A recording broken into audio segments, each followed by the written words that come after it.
అన్నమయ్య జిల్లా పుంగనూరులో అమానుష ఘటన వెలుగు చూస్తుంది. కేవలం 2 లక్షల రూపాయల డబ్బు ఆశతో ఓ కన్న తల్లి తన 11 ఏళ్ల మైనర్ కూతురిని 54 ఏళ్ల వయసున్న వ్యక్తికి ఇచ్చి వివాహం చేసింది. 10 రోజుల క్రితం జరిగిన ఈ పెళ్లి తరువాత వరడి వేధింపులు తట్టుకోలేక బాలిక తన చిన్నాన్నకు ఫోన్ చేసింది. తన ఆవేదనను వెల్లడించడంతో ఈ దారుణం బయటపడింది. వెంటనే స్పందించిన బాలిక తండ్రి చిన్నాన్న పోలీసులను ఆశ్రయించగా పోలీసులు బాలికను సురక్షితంగా రక్షించి తండ్రి వద్దకు చేర్చారు. ఈ ఘటనపై పోలీసులు కేసు నమోదు చేసుకుని దర్యాప్తు కూడా కొనసాగించారు.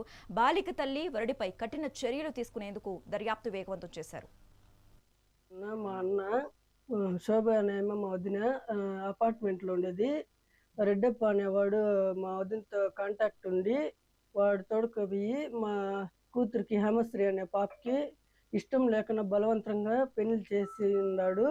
ఆ అమ్మాయితో మరుసటి రోజు నాకు ఫోన్ చేసి, బాబాయ్ నాకు ఇష్టం లేని పెళ్లి చేస్తున్నారు, కొట్టి చేపిస్తున్నారు, నోరు మూబిట్టి కొట్టి ఇచ్చేస్తున్నాడు రెడ్డప్ప వాడు అని ఫోన్ చేసింది సార్ ఆ అమ్మాయి నాకు. ఆ అమ్మాయి ఫోన్ చేసిన తర్వాత మేము వెళ్ళి సండే రోజు తోడుకొచ్చుకున్నాం సార్ ఆ అమ్మాయిని. ఏం జరిగింది ఏమి అనేది ఆ అమ్మాయి నాకు చెప్పింది సార్.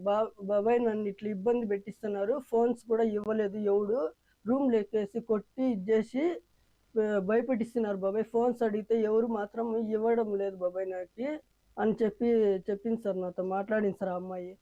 రామరాజ్ అనే